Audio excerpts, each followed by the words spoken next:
You want to know what the hardest part about being thrown out of my own son's house is? It's not the door that slams behind you, it's the realization that the family you gave everything to doesn't even see you as human anymore. March 2020, when the world was gripped by fear, I was blindsided by something even worse than the pandemic: betrayal. Jennifer, my daughter-in-law, looked me dead in the eyes, and with a venomous calm, she said, "Get out of here, Jim. I run this house now." I stood there, my hand clutching my suitcase, as the weight of her words crashed over me. My son, Mike, stood silently in the background, too afraid to speak up, too loyal to her to defend the man who raised him alone. And in that moment, I realized, it wasn't just the door I had to leave behind. It was my son's love, his respect, everything I thought I had worked for. Before we continue, please subscribe to the channel and tell us where you're listening from. Trust me, you'll want to hear what happens next. I didn't realize how much weight those words would carry until I was sitting alone in my apartment that night. The city outside was still, the streets quiet under the weight of the pandemic. I wasn't really paying attention to the world. I couldn't. My mind was consumed by the image of that door closing behind me, just like they'd closed the door to my life, to my son's heart. The silence in my apartment felt louder than the chaos outside. I sat in the kitchen, staring at the small, empty table where I used to sit with Mike. I thought about those quiet mornings when he was younger, about the way he'd look at me after school, his eyes full of trust. I thought about all the sacrifices, the years of working 2 jobs, the nights spent studying at community college to make sure I could provide for him after Susan died.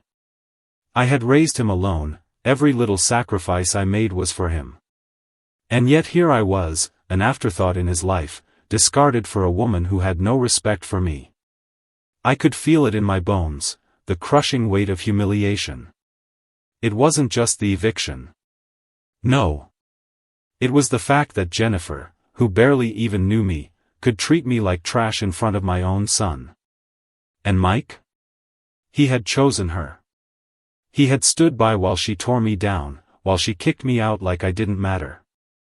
It wasn't just the house that hurt, it was the finality of it all. Mike, my own flesh and blood, had made it clear. I was no longer welcome. Not in his home. Not in his life. I stood up from the table, walking aimlessly across the apartment. Every piece of furniture felt foreign now. It was as if my entire existence had been erased in a single moment. I should have been angry. Hell, part of me was. But the deeper I dug, the more I realized it wasn't just anger, it was grief. I grieved for the man I thought I was. The man who had always been there for his son, who had given everything for him. I grieved for the father who thought he could still be of value, even in his old age.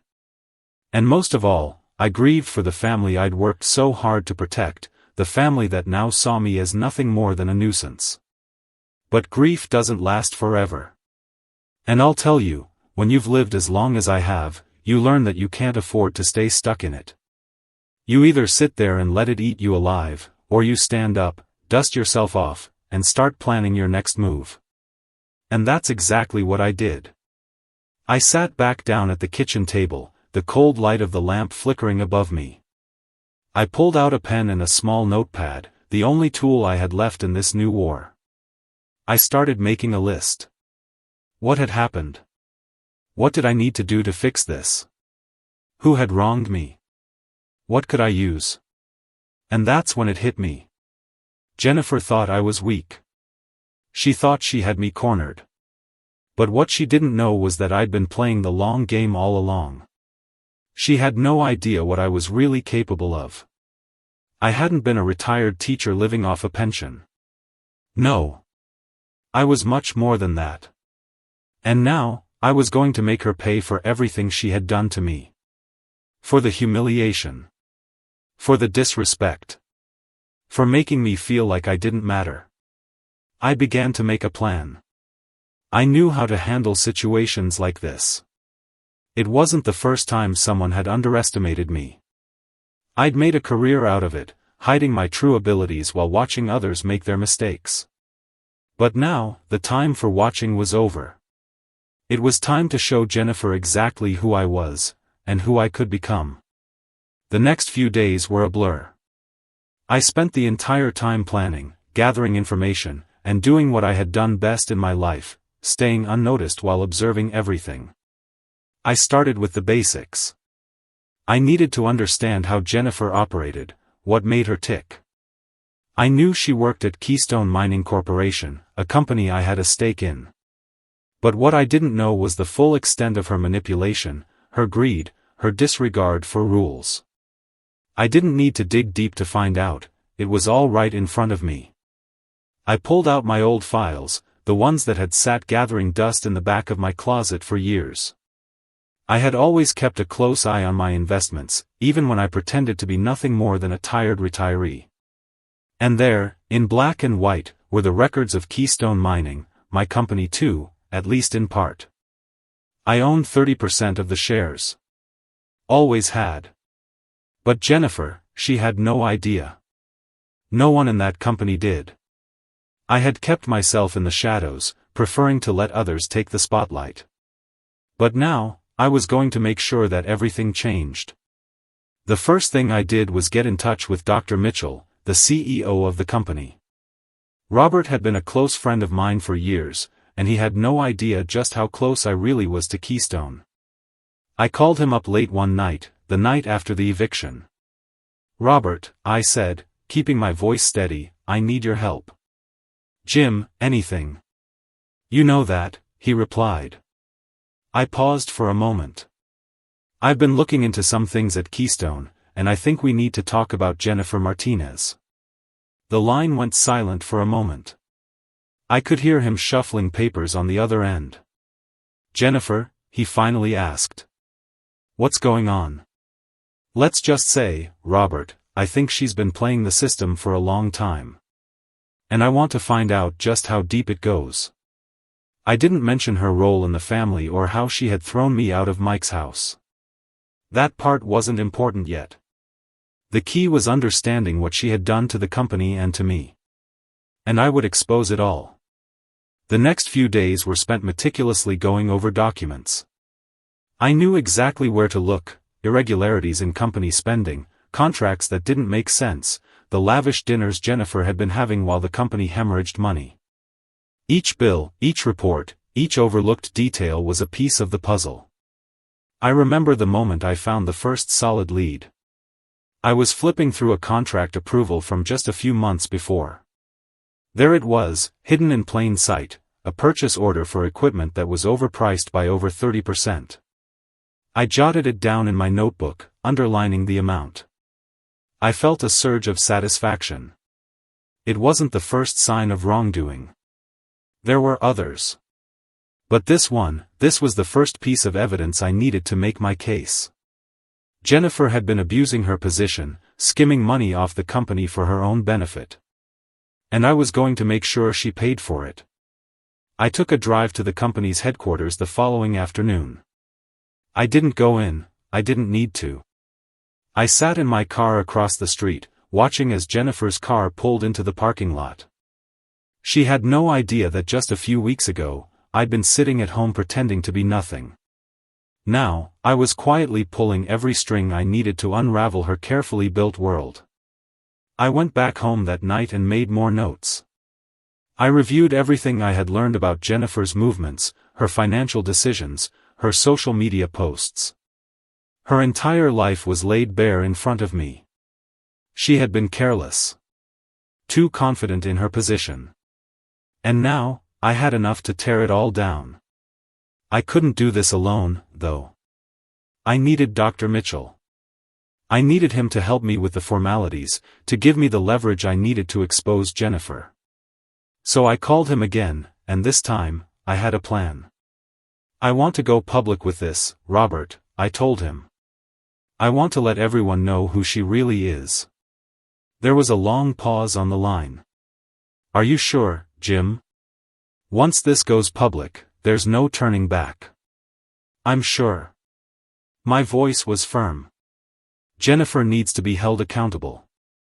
And I need to do it in a way that makes her realize just how far she's fallen. I had been playing this game for years, but now the stakes were higher than they had ever been. Jennifer had underestimated me, and now it was time to show her exactly who I was. I couldn't go in guns blazing. No, that wasn't my style. What I needed was a slow burn, something so meticulous that when it finally hit her, it would knock the wind out of her. The first thing I did was gather everything I had learned about her. I wasn't going to let a single detail slip through my fingers. I made copies of all the evidence, the inflated contracts, the questionable expenses, the lavish dinners and gifts she'd posted about online. The irony of it all hit me every time I looked at those social media pictures. Jennifer, the woman who had called me a burden, living a life funded by stolen money. I could feel the anger bubbling up inside me, but I knew better than to let it control me. This wasn't about rage. This was about justice. I had been playing the weak, dependent old man for so long, but no more.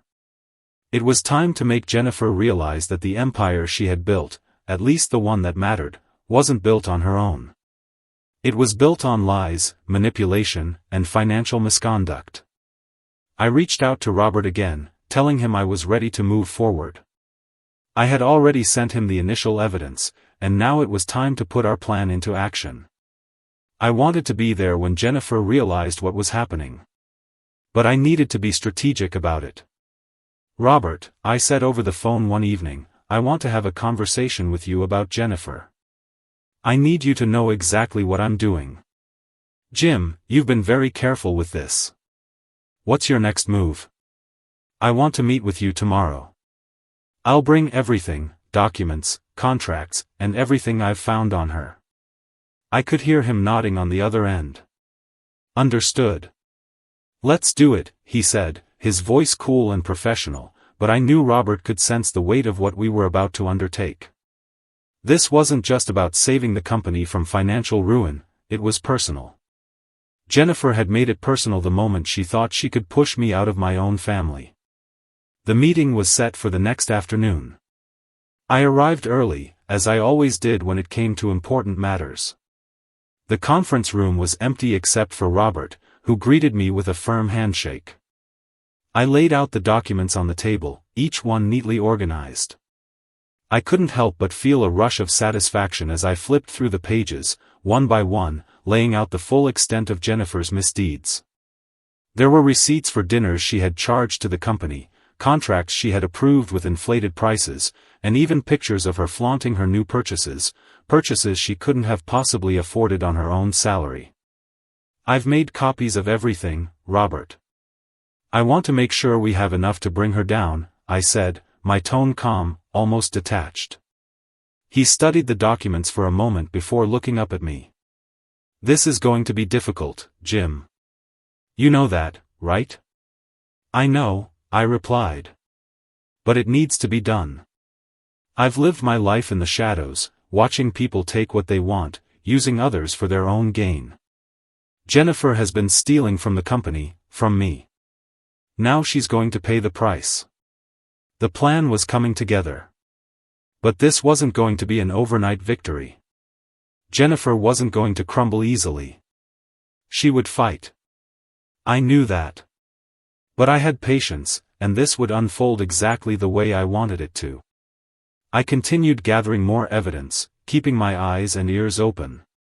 I started making casual visits to the company, walking through the halls with an air of confidence that I hadn't had in years.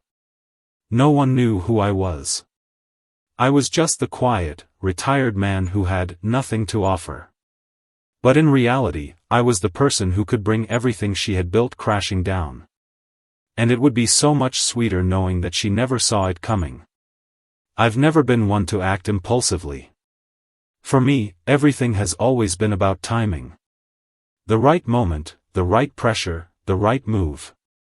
And after weeks of careful preparation, I was starting to see the first signs of Jennifer's nerves beginning to crack. It wasn't anything too obvious yet, just a small change in her behavior that told me everything I needed to know. I remember the day it all started shifting.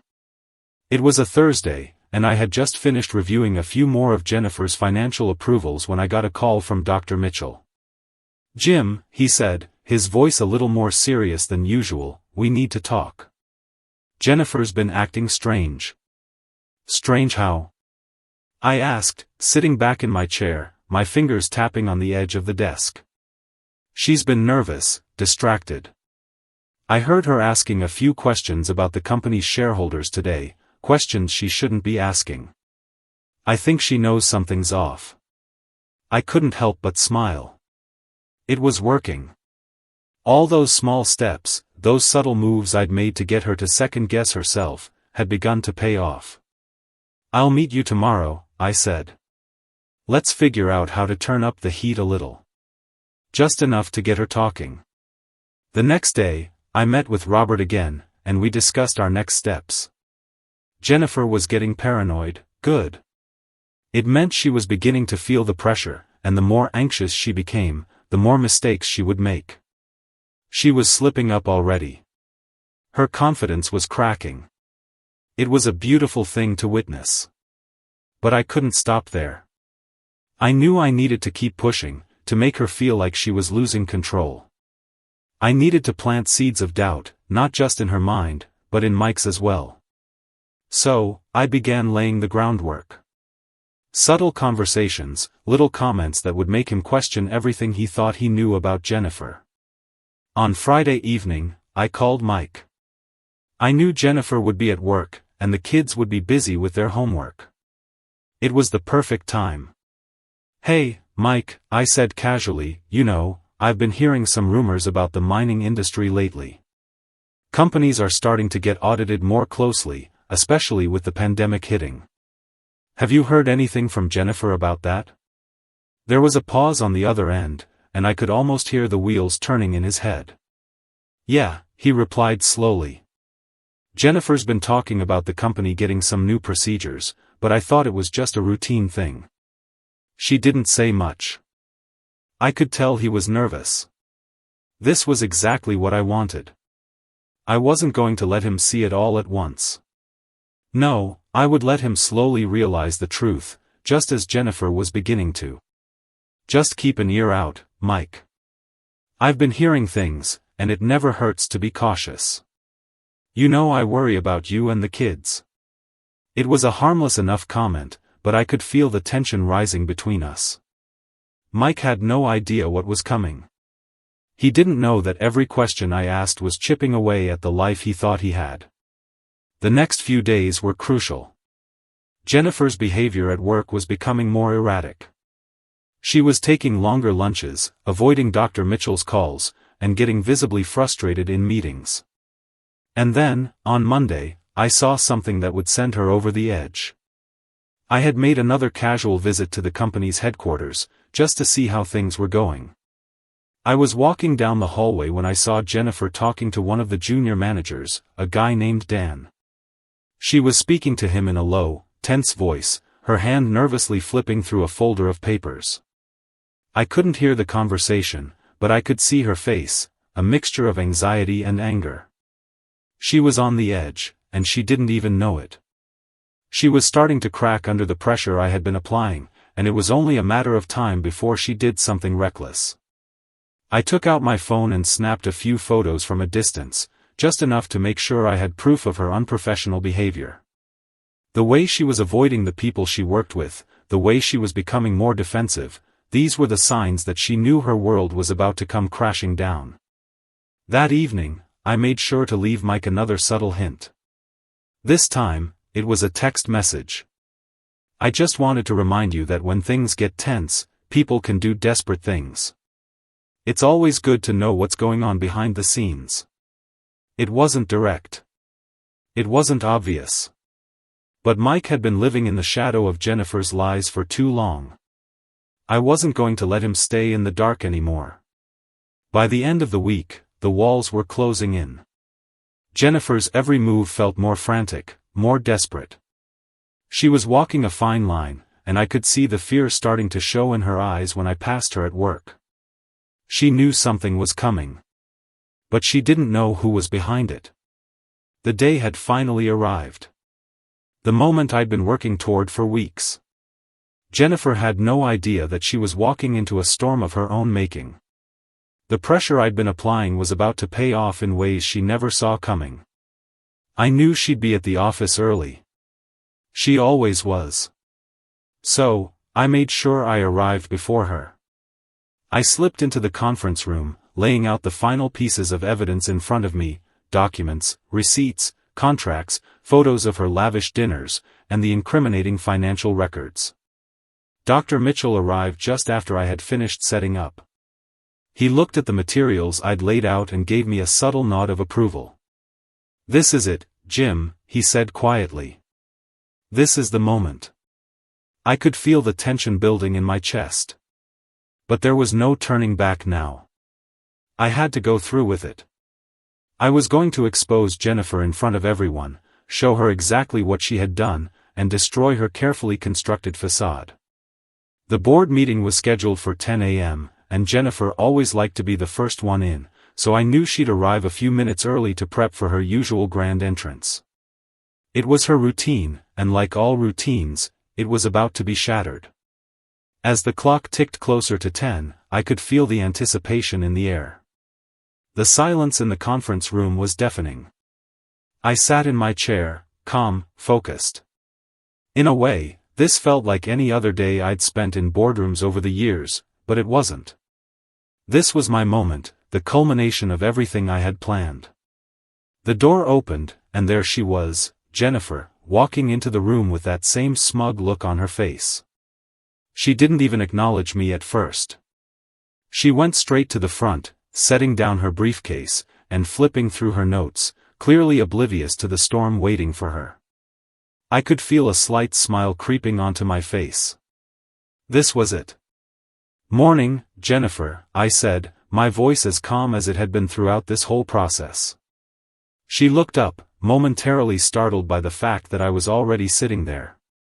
I could tell she was trying to suppress her surprise. She wasn't expecting me to be here this early. "Jim," she said, her voice colder than usual. "What are you doing here? We don't start for another 15 minutes. I didn't answer right away. Instead, I simply stood up and walked over to the table. I could hear the quiet hum of the air conditioning in the background, but it felt like the room was holding its breath. This was the calm before the storm. With a smooth motion, I pulled out the stack of documents I'd been gathering over the past few weeks, documents that detailed every crime, every lie, every penny Jennifer had taken from the company. I dropped the stack onto the table in front of her with a soft thud. Jennifer's eyes widened in shock. She opened her mouth to say something, but I didn't give her the chance. "You've been stealing, Jennifer," I said, my voice low but steady. "For years, you've been using this company as your personal piggy bank. And you thought you could get away with it. Well, you're wrong." The color drained from her face as she looked down at the papers, her mind racing to make sense of what was happening. But it was too late. The evidence was undeniable. She couldn't talk her way out of it. "I've seen everything," I continued, not giving her a chance to interrupt. "The inflated contracts, the overpriced purchases, the way you've been living a life far beyond your means. You were careless, Jennifer. Too confident. And now, everyone's going to know what you've done." I looked over at Robert, who had been quietly observing from the back of the room. His expression was unreadable, but I could tell he was waiting for me to deliver the knockout blow. "What's going on here, Jim?" Jennifer finally managed to croak out, but her voice was shaky. She was no longer the confident woman who had belittled me months earlier. No, she was panicking now. "Let's make it official, shall we?" I said, turning to Dr. Mitchell. "Robert, would you mind calling the board in? It's time they hear the truth." Dr. Mitchell didn't hesitate. He picked up the phone, dialed, and within moments, the other board members began to file into the room, their faces curious, confused, and uncertain of what was going on. As they sat down, I stood back, my gaze fixed on Jennifer. I could see the sweat starting to form on her forehead, the way she shifted uncomfortably in her seat. She was unraveling, and I was savoring every second of it. Everyone, I began, addressing the board members, I've been investigating some irregularities in our financial reports. After thorough research and extensive documentation, I can say without a doubt that Jennifer Martinez has been embezzling funds from the company for years. The room was silent for a moment, the shock and disbelief sinking in. Jennifer's face turned a deeper shade of red as the weight of the accusation hit her. "You're lying," she said, her voice trembling. "This is insane. I have nothing to hide. This is a complete misunderstanding." But it was too late for her protests. The evidence was too strong. I turned to the board. "If you'll look at these documents, you'll see the proof. Jennifer has been misappropriating company funds, creating fake invoices, and even inflating project costs to line her own pockets. And it gets worse, she's been using company resources to fund her lavish lifestyle." The room gasped. I could see the board members exchanging looks, some of them too stunned to speak. "Jennifer," I said, my voice now cold and direct, "you've been caught. And the price for your betrayal is about to be much higher than you could ever have imagined." The room was dead silent. The air felt thick, suffocating. I stood there, watching Jennifer's world unravel, piece by piece. I could see the realization creeping across her face, slow, painful, like the final seconds before a train wreck. The weight of the truth had finally hit her. She was no longer the confident, powerful woman who had thrown me out of my son's house. Now, she was just a guilty, trapped criminal, standing in front of an audience of people she had deceived for years. Her voice was shaky when she finally spoke. This isn't true," she stammered. "These documents, this is all fabricated. Someone must have planted this evidence." I didn't let her finish. I had no patience for her lies anymore. "Jennifer, stop," I said, my voice cutting through the panic in the room. "We both know this is true. You were careless, and now you're going to pay for it. You've been using the company as your own personal piggy bank, inflating prices, stealing from us all. You didn't think anyone would notice, but I've been watching for years." I could feel the eyes of the board members on me, some shocked, others ashamed of not having seen it sooner. But what mattered now was the fallout.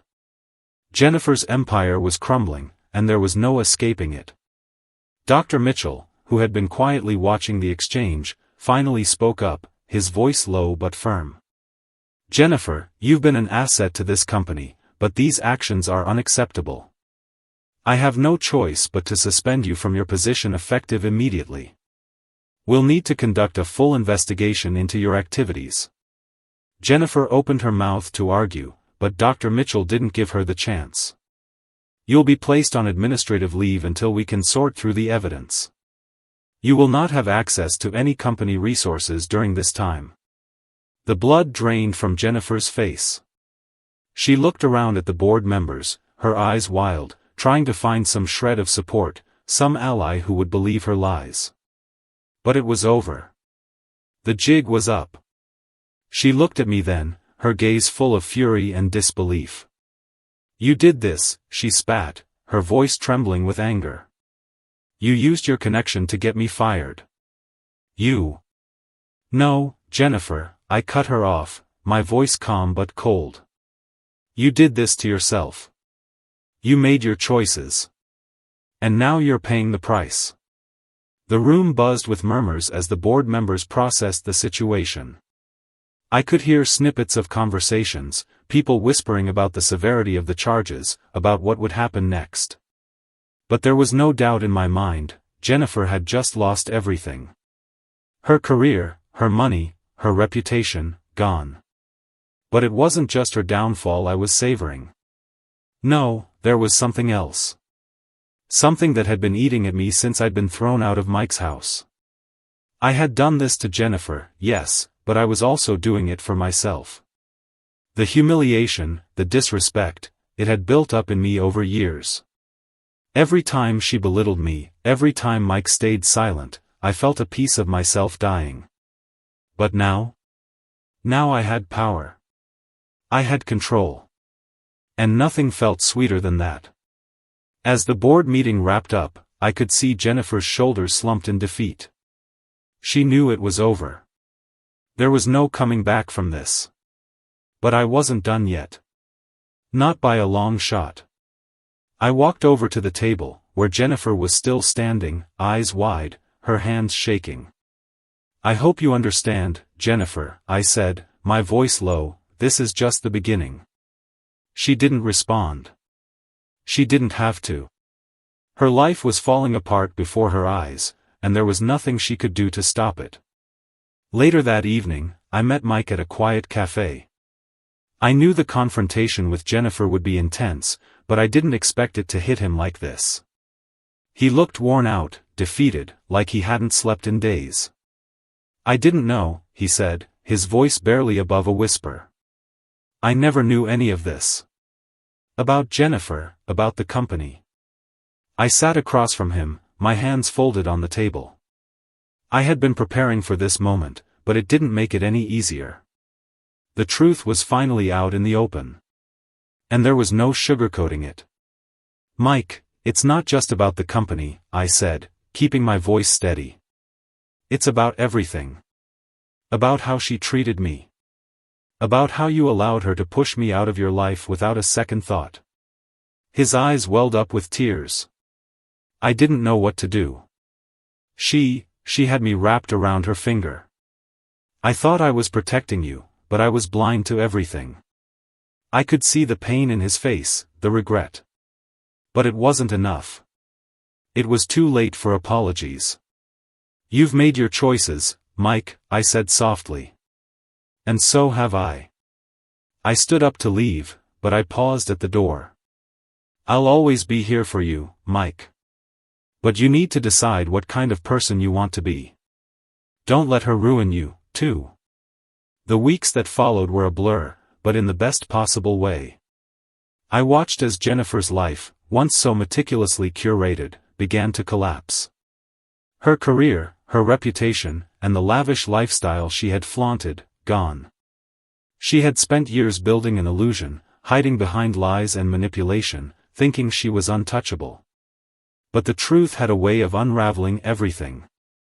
The company launched a full investigation into her actions, and every day, the headlines seemed to get worse for her. "Top executive fired for embezzlement. Jennifer Martinez faces legal action." It was all over the news, and the scandal grew bigger by the day. The board had been forced to retract everything she had done, and every questionable deal she'd ever made was now under intense scrutiny. But the real payback wasn't just in the headlines. No, the real payback came in the form of her financial downfall. Jennifer had spent most of her career using the company's funds to pay for her personal luxuries. But when the company froze her assets as part of the investigation, it was like watching the walls of her perfect life crumble. She no longer had access to her expensive cars, her extravagant wardrobe, or her designer homes. She was forced to downsize, selling off assets and trying to rebuild her life from the ground up, but there was more. Her personal life began to unravel too. The stress of losing her career, the public shame, and the looming criminal charges pushed her marriage to the breaking point. Mike was caught in the middle, and for the first time, he saw the woman he had once adored for who she truly was. The lies, the manipulation, he couldn't ignore them anymore. One evening, Mike called me. He didn't even need to say much. I could hear the pain in his voice, the regret. "I've filed for divorce," he said quietly. "I can't live like this anymore, Dad. I can't keep pretending everything's okay when I know the truth." I was silent for a moment, letting the weight of his words sink in. It wasn't easy, but I knew this was the best thing for him. He had been trapped in a relationship built on lies. Now, he was free. And in that freedom, maybe, just maybe, he would find his way back to the man he used to be. "You did the right thing, Mike," I said, my voice steady but full of emotion. "You deserve better than this." As the days passed, Jennifer's situation only worsened. The legal battle had begun, and it wasn't just her career on the line. She was facing criminal charges, and the money she had embezzled would have to be repaid. The company had already started the process of reclaiming what was owed, and the amount was staggering, hundreds of thousands of dollars. In the courtroom, Jennifer was no longer the confident woman who had thrown me out of Mike's house. She was a shell of her former self, her arrogance replaced by desperation. When her lawyer tried to argue her case, the judge didn't even let him finish before delivering the verdict. "Guilty," the judge said, his voice cold and final. "You are hereby ordered to repay the amount you stole, and further legal action will be taken for the charges of embezzlement. Your career is over." Jennifer's face was pale as she was led out of the courtroom. Her entire world had come crashing down around her, and there was nothing she could do to stop it. The justice I had been seeking for so long was finally served. But even as the gavel fell, I couldn't shake the feeling that something was missing. Yes, Jennifer had been held accountable for her actions, and Mike had finally seen the truth. But in the end, I realized that my revenge, as satisfying as it was, hadn't brought me the peace I thought it would. I had reclaimed my dignity, my sense of justice, but the cost had been high. My relationship with Mike was still fractured. We were no longer father and son in the way we once were. The space between us, the resentment, was something that couldn't be erased with one act of retribution. As I sat back in my chair, reflecting on everything that had happened, I realized that this was the true price of revenge. It wasn't the satisfaction of winning or the joy of seeing someone else lose. It was the emptiness that followed, the realization that no matter how much justice you achieve, it can never replace what's been lost along the way. But still, I felt a small sense of peace. Jennifer had paid for her actions. Mike had finally seen the truth. And I had found a new sense of strength I didn't know I had. The man I had once been, weak, dismissed, humiliated, was gone. And in his place was a man who could stand tall, no matter what life threw at him.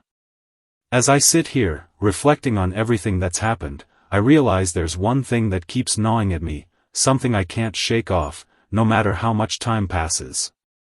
The truth is, I thought revenge would feel like closure. I thought it would bring me peace, like a heavy weight finally lifted off my shoulders. But here I am, alone with my thoughts, and I can't help but wonder if it was worth it. When I first started all this, it was about more than just justice. It was about reclaiming something I had lost, my respect, my dignity. It was about showing Jennifer, and everyone else, that I wasn't just the fragile, old man they thought I was. I had something to fight for, and I was going to make sure they saw it. But as the days go by, I begin to see the toll it's taken. The damage to my relationship with Mike, the emotional cost of watching my son lose everything, his marriage, his trust in his own judgment. Even if he never fully understood what I did, I know he'll never see me the same way again. I'll never be the father he once knew, and I'll never be able to fix that. Sometimes, when I lie awake at night, I wonder if I could have handled things differently. Could I have been more patient with Mike? Could I have found another way to show him the truth without tearing our family apart? I don't know. I guess it's easy to say now that revenge was the wrong choice, but at the time, it felt like the only choice. I remember the first time I felt the sting of betrayal. It was that moment when Jennifer told me to leave. The way she looked at me, like I was nothing. The pain of hearing my own son say nothing, of watching him choose her over me, it's a pain I'll never forget. That moment changed me. It made me realize that I couldn't just be a bystander in my own life anymore. But the truth is, I don't know if I'll ever feel truly whole again. The pieces of me that I thought were safe, my family, my place in the world, are all scattered now, and I'm left to pick them up, one by one. The satisfaction I thought I'd get from exposing Jennifer? It's gone. Replaced by an emptiness I didn't expect. I know what you're thinking. That I'm just a man who got what he deserved. That revenge was the price I had to pay for holding on to grudges for too long. But it doesn't feel that way. What I wanted wasn't just justice, it was redemption. Redemption for all the years I spent as a doormat, for all the times I let people walk all over me. And while I got a taste of that redemption, it didn't taste sweet like I thought it would. It tasted like loss. Like something I couldn't get back. But here's the truth, revenge, no matter how sweet it seems at first, can't fill the hole inside of you. I thought that exposing Jennifer, tearing down the empire she'd built on lies, would give me back my place in the world. But it didn't. I've lost more than I gained. And the worst part? I didn't even realize it until it was too late. I sit here now, in the quiet of my apartment, and I think about the future. I think about Mike, about the kind of man I want him to become. I want him to heal from this, to rebuild himself, just as I am trying to rebuild my own life. The family I fought for, the family I thought I could protect, well, they're all broken now, and I can't fix that. But maybe, just maybe, I can find a way to move forward. Maybe I can build something new. Something stronger. Something I can be proud of, without all the pain, without all the bitterness that's been eating away at me for so long. As I sit here, I realize that I'm not the man I was before. And that's okay. Maybe it's time to accept that. Maybe it's time to stop looking back and start looking ahead. But if there's one thing I've learned through all of this, it's this: revenge doesn't always bring peace. It can't fix what's broken. And sometimes, the greatest form of justice is letting go. The days after everything came crashing down were strange. The world seemed to move at a different pace than I was used to.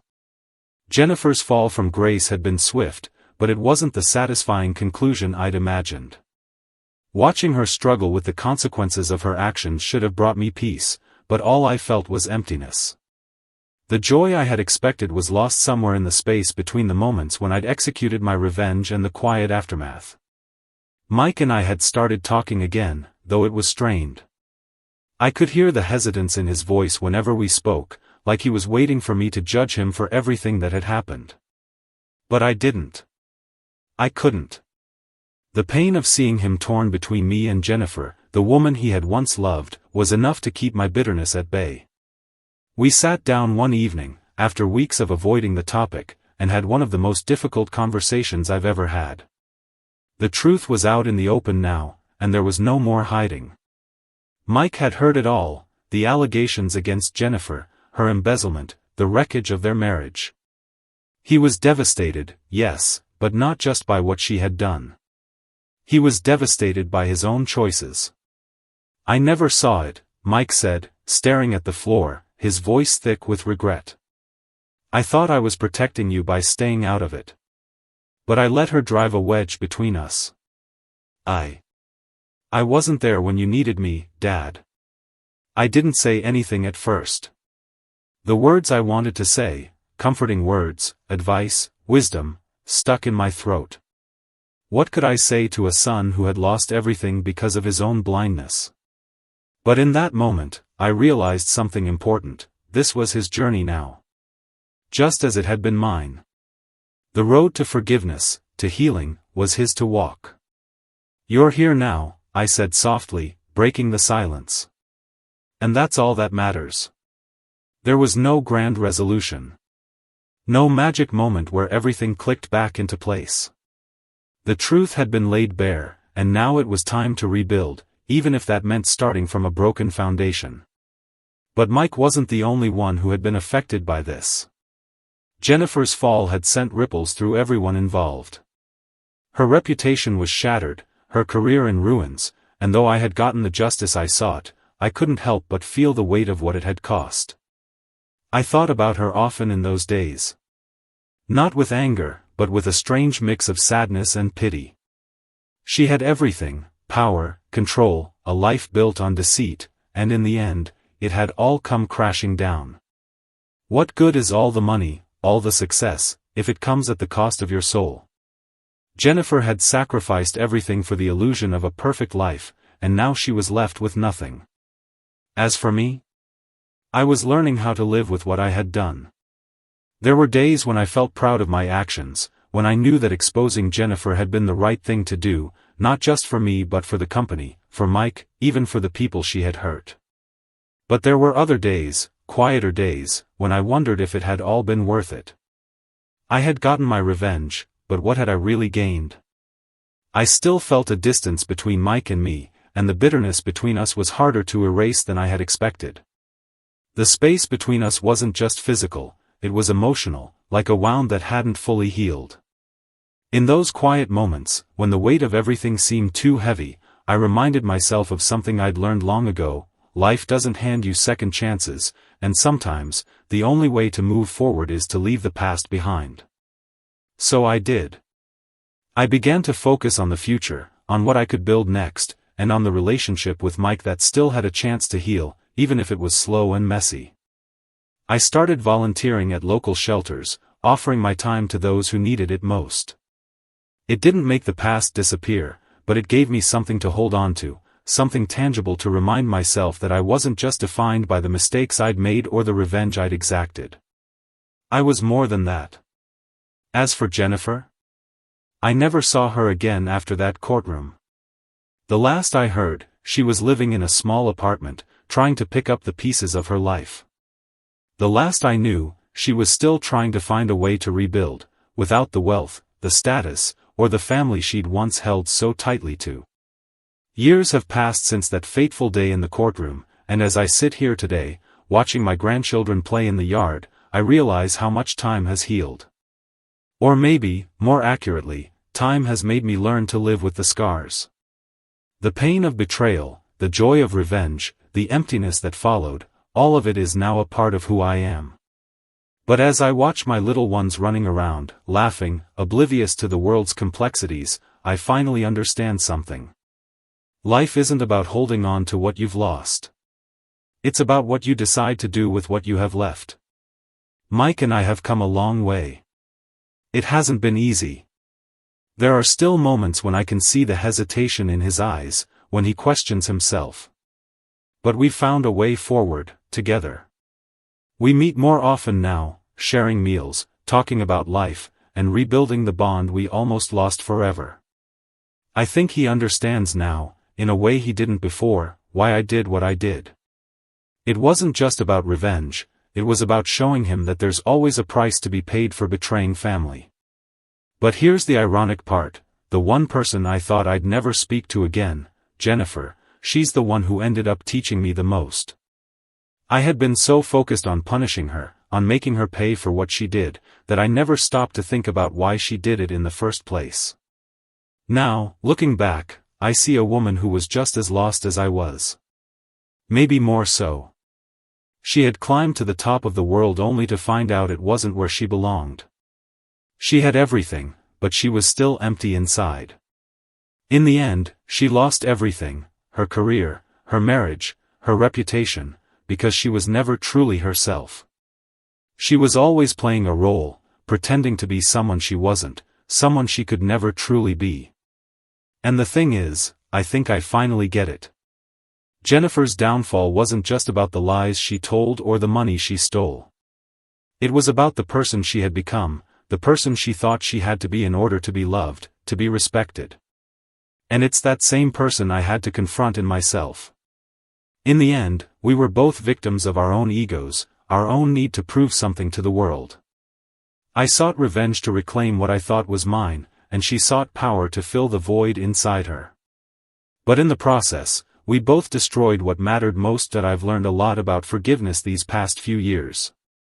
Not just forgiving others, but forgiving myself. The truth is, revenge didn't fix everything. It didn't bring my family back, it didn't heal the wounds, and it didn't make me whole again. But it taught me something I hadn't known before: justice isn't always what we think it is. Sometimes, it's just learning to let go. Mike's divorce from Jennifer was finalized years ago. He's remarried now, to someone who actually understands him. Someone who sees the man he's become, not the man Jennifer tried to turn him into. I've watched him become the father I always hoped he would be, and it fills me with pride. As for me, I'm living my life. It's quieter now, more peaceful. I've learned to appreciate the small things, the mornings when I wake up and hear the sound of my grandchildren's laughter, the late-night talks with Mike about everything and nothing. The scars of the past will always be there, but they don't control me anymore. I've made my peace with it all. And as for Jennifer, well, I haven't heard from her in years. I assume she's still trying to rebuild her life, though I doubt she'll ever truly find peace. I know she hasn't changed. Some people can't. But I've realized that her fate doesn't concern me anymore. I don't need to hold on to that anger, that need for revenge. It's hers to deal with, not mine. As I sit here, watching my grandchildren grow up, I realize that they will never understand the weight of the past that I carry. And that's okay. It's a burden I'll carry with me, but it's not something I need to pass down. The world is theirs now. And I've done my part to make sure they never have to face the same mistakes. They'll grow up with the lessons of my life, lessons I hope they'll learn without the pain I had to go through. And when they ask me about the past, when they want to know what happened to their grandfather and why things are the way they are, I'll tell them the truth, that life has a funny way of teaching you the hard lessons. But the greatest lesson of all is this: you didn't lose me, you gave me away.